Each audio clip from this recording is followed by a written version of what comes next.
Hello there, and welcome to this free video training on how storytelling can change your business and career. My name is Alex Glod. I'm a senior trainer, free-time TEDx speaker, and successful Udemy instructor, and I will be your host for this conversation. It is an honor that I have the chance to invite you into this world of storytelling. When people think of storytelling, they don't necessarily think about business. They think about fairy tales, they think about old people telling stories to their grandchildren, and rarely do you find someone who says, well, storytelling is valuable in marketing, so on and so forth. Today, my hope is that by the end of this session, you will see the grander world of storytelling and how it intersects with the business world. Because it's not just about marketing, it's not just about persuasion. There's so much more when we look at how storytelling can really impact your business and career. First, let's begin with a bit of the history of storytelling and where does it actually come from. We need this historical context to understand where it is today. Storytelling started off, if we think about it, as a means of communication for our ancestors. Before we could have very articulate language, we needed ways in which we could communicate. So let's imagine that after a hunting episode, there were people gathering around the fire eating. And then at one point somebody wants to share what's going on. But they don't have clear-cut words. So what they do is they resort to everything that their body has to offer and they try to communicate.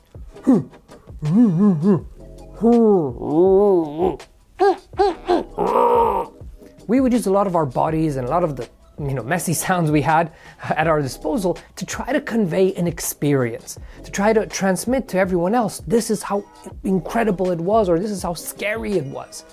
And it was important for us to do that because on one side, there is the functional aspect of things. You want to educate the next generation and to help them understand what is to come.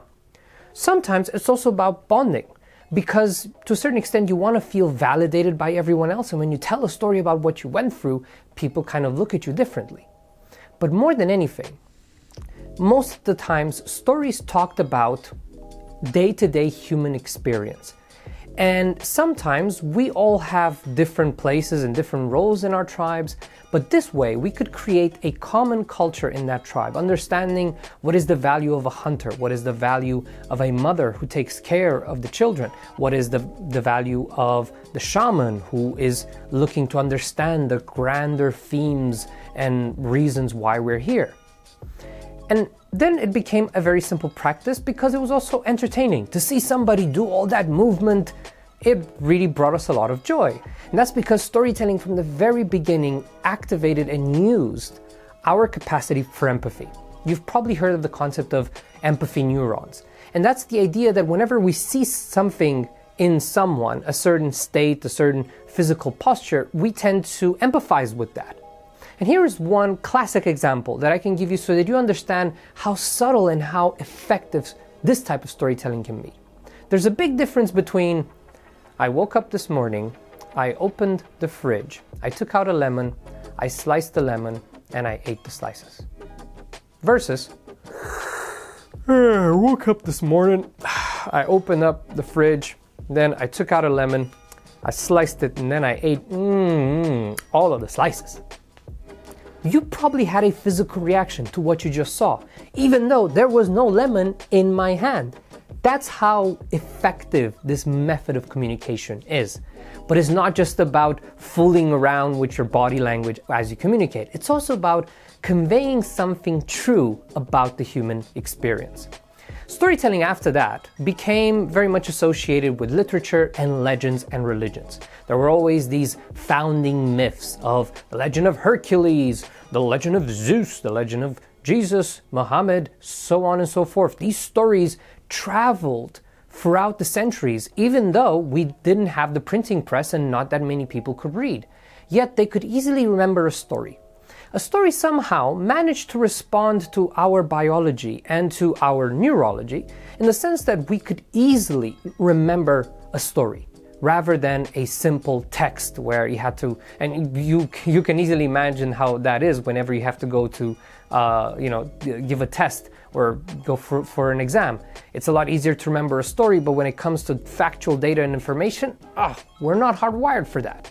So storytelling, to a certain extent, creates this feeling of belonging because we all remember these stories, we're all connected to these stories, and we all feel passionate about passing them forward.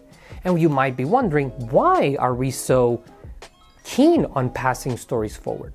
Well, because stories, to a certain extent, have to deal with identity and values and humanity.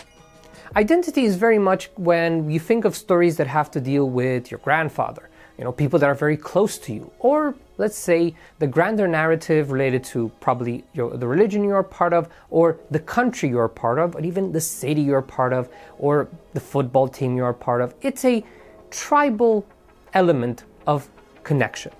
The second aspect are the values that story communicates. Most of the time, a story is about overcoming adversity, facing a great challenge and overcoming it using a particular either set of skills or values that help the character navigate this challenging time. And so these stories are passed on because we want to make sure that the future generations, when they will be met with the same challenge, they will know what to do and how to overcome it and pass on the same legacy as the previous generations. But the third, and for me the most important one, although it's very, very, very subtle, it's the idea of humanity.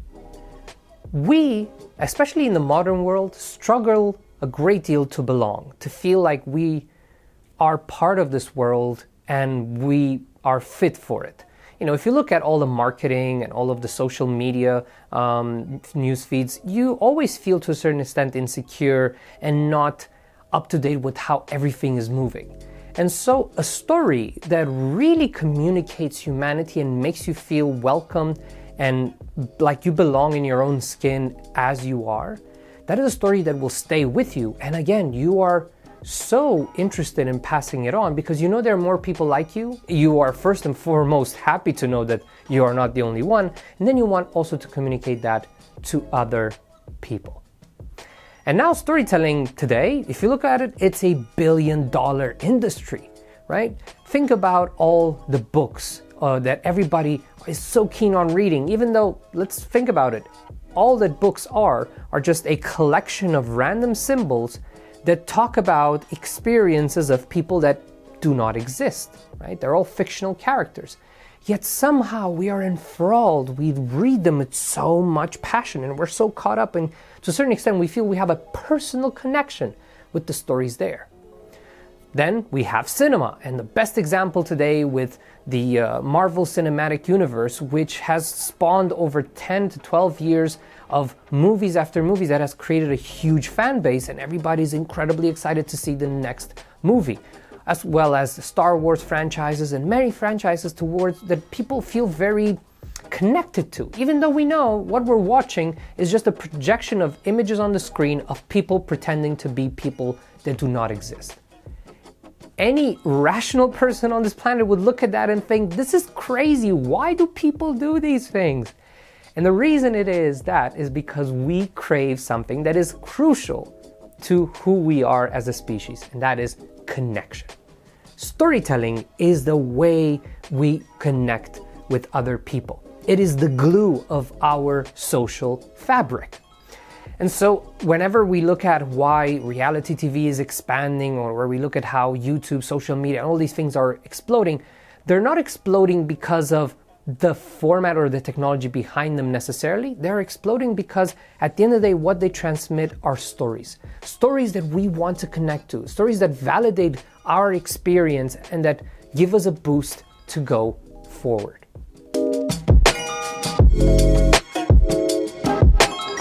And here comes the connection between storytelling and business. Think of how important it is for us as a team to work together, to be truly connected, to know each other to the core, to follow very clear-cut values, and to be by each other's sides in moments of challenge. Imagine working in a team like that. Imagine the performance, imagine the creativity, the innovation, the courage that you will have in a group of people like that. This is something that most companies are desperate to find. Look at companies that were very traditional and just followed what they were told. Companies like Nokia, who they were, big leaders of the market of the mobile phone industry. But they thought to themselves, you know what, we are here to do our business. We will do it as it is, as we know that we have to do the job. And then, of course, once innovations from Apple came about, they were like, don't worry about it. This is for rich people. We will never lose our share of the market. While other dynamic teams out there quickly took advantage of what was going on, and in a few years, Nokia was bankrupt and disappeared from the mobile phone industry and is now having a comeback indeed, but it's having a comeback with a completely different approach to the world. If you want to be relevant in the current business context, you need a team that is not just there to fulfill certain orders. You need a group of people that are very active, that can think for themselves, that have the courage to connect with others and to try out new things and are passionate about what they do. So the first thing that we have to take into account is that storytelling is a valuable tool for creating a healthy organizational culture. And this starts with the leaders. Each person in the company that is coordinating a team has the responsibility to pass on stories that validate the true values that the company has and that it wants to maintain. And they should be beacons of those values in terms of the stories they tell and how they behave and how they create a system that reflects this type of values and ideas. Then it's also around the idea of how you make space for others to tell their stories. Because sure, leaders are always going to have the opportunity to speak, but their second best strategy is giving the space that belongs to them to other people in the team that have great stories to tell. As you create this space where people can share their stories, they can all open up, they don't have a fear of failure, they can easily talk about their challenges and their adversities, as well as when they feel like outsiders, misfits, and they're not fully equipped for what's to come. That creates a quicker space for adapting to new situations, faster learning. What we need is to activate in every organization the type of leadership that involves people, that acknowledges their story, and that values them more than the numbers. And when I say that, I don't mean don't value the numbers at all. The numbers are important, right? Any business without profit or without, having customers is not going to last for long. And so not caring about the numbers will eventually translate into not caring about the people. But what this means is that knowing that through people you reach to those numbers, and by fully accepting their humanity, where they come from, and helping them feel like they belong, that's when you can truly activate their potential and invite them to contribute to what is it that you are creating.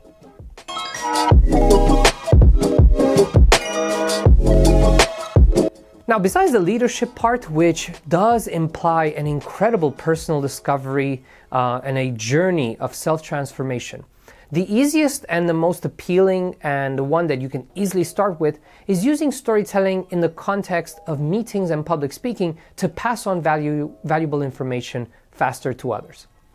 For example, imagine that in most companies, big ones of course, you have to create an induction process. You have to bring in new employees inside the team.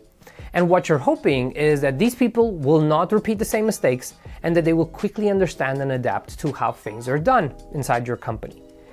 And the way you lose most of the times these people is by getting very technical, is by saying, the policy we have in a situation like this is doing this, and Article 5 of our internal rules, and that's when people are like, oh my God, when is lunch gonna happen?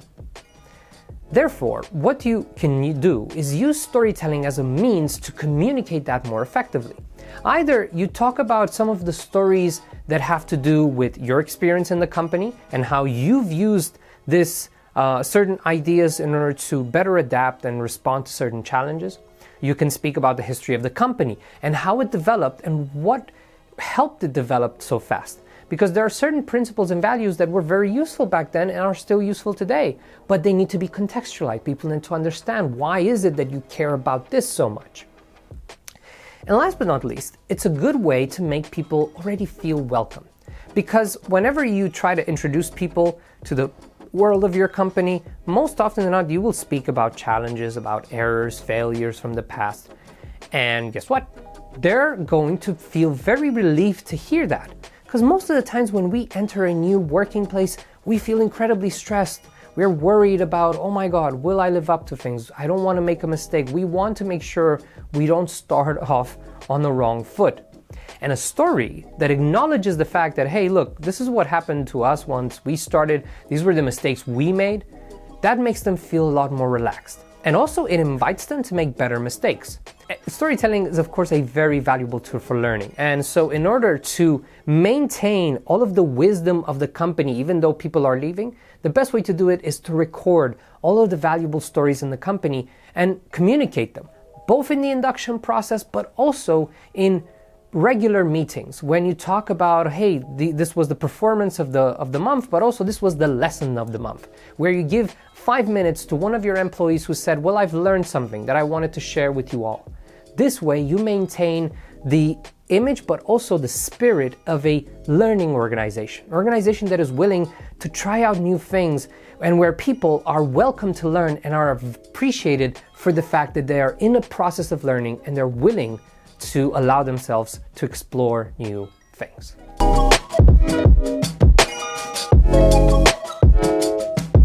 This, of course, is the connection that you create inside the organization, which is useful because it really makes your job a whole lot easier and it drives performance, creativity, innovation in ways that traditional companies cannot.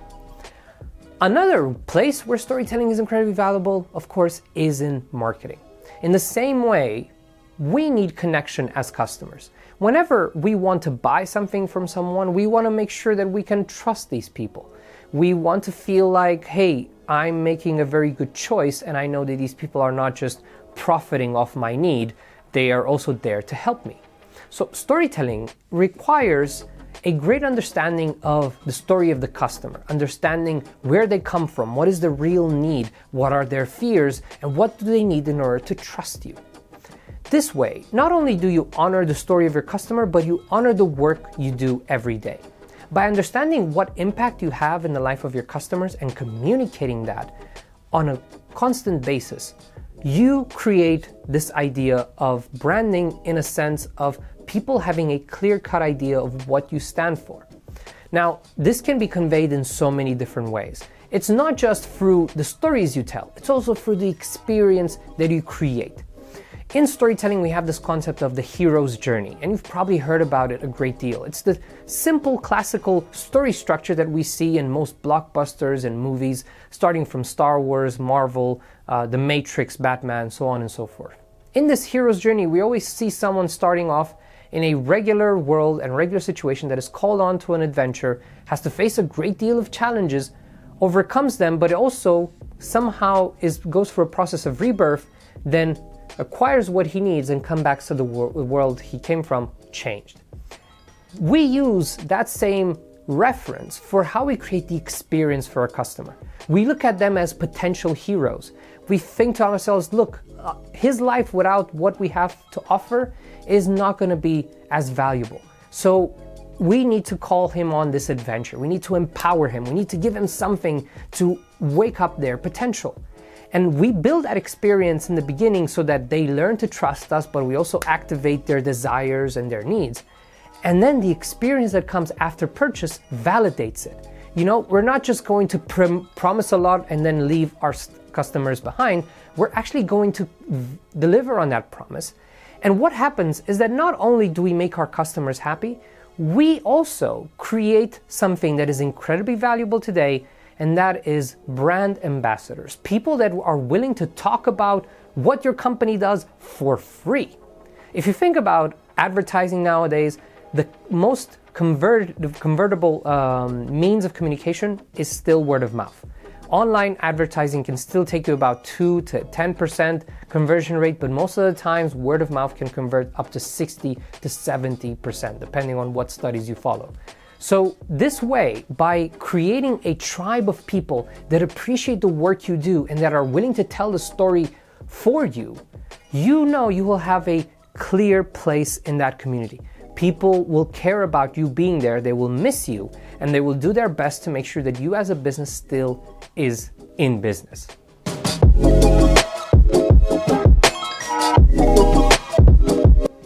And this is just a simple run through in terms of what storytelling can do. But the last one, and I obviously left it for here, is relevant especially for the times we are going through today, and that is for moments of change. Stories at their heart talk about the difficulties of the human experience, of having to go through challenges, of having to let go of what you know and to create a new narrative and to try out new things. In our context of the global pandemic, a lot of things have changed in our lives. The way we commute to work or the way we work completely, the way we meet out with friends, how we communicate. And it brought us so many questions on our supply chains, on our democracies, on our systems of government and how we manage our money, and so many different things. We are now in a moment of complete reframing of our existence. And here storytelling again plays an important role. If we know how to understand what's happening to us as an experience and we take advantage of these moments of change, we can truly make a difference. And while we cannot control the way this change started, we have a say in how this change will continue from this point forward. We can either let this be a moment where our ugliest instincts come to surface and everything falls apart completely, or it can be a moment for us to practice the values that we've built so many years in our habits. It's the best opportunity to take the lead and to tell the world, look, just because outside of us there's uncertainty and chaos, these are the values we need to believe in. These are the things that we need to keep going. And connection during moments of change is valuable. And also what we need besides connection and the thing that stories deliver is hope and inspiration. In moments of change, we need people that are willing to take the extra mile, to take the imperfect step, and to try out to define new narratives and new ways of living so that we evolve from this and not stay stuck in a narrative of disbelief, apathy, and simple cynicism. This is what storytelling can do. It can turn you into an authentic leader, a person that really knows how to galvanize teams and create a space for them to discover their potential and become better versions of themselves.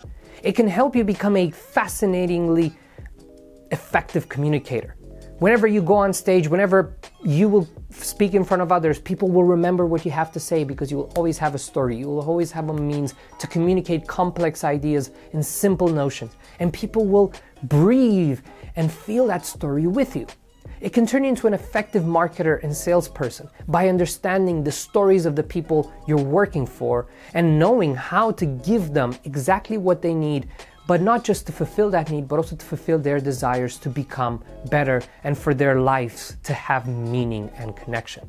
And last but not least, it can turn you to that beacon of hope that your community needs to show that, look, there is a way out of this. There are ways in which we can change the world for the better. And even though these times are challenging, these are the best times for us to campaign for what is right.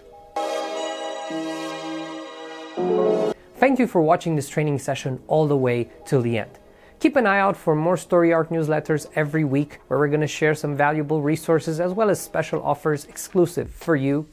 Feel free to invite your friends to check out our Story Arc newsletter and join in on the fun. If you want to check out already our plethora of online courses, feel free to go to www.storyarc.eu and check them out already. We have a lot of courses on storytelling as well as other fun topics to learn from. Feel free to also follow our Story Arc podcast on Spotify, Apple Podcasts, or directly on Google. We will always include that in future newsletters. And better yet, if you have any ideas, feedbacks, or simple questions, feel free to write me at alex@storyarc.eu. And this way, we can make sure that we keep this newsletter relevant, and for future updates, we give you the resources that you need in order to tell your story with impact and to make sure it reaches the hearts and minds of the people in your community. I believe that stories are truly our way out of this mess. It's our way to reconnecting to our humanity, to reconnecting with the humanity of everyone around us, and to bring the hope and meaning and connection we all strive for. Thank you very much, and see you next time.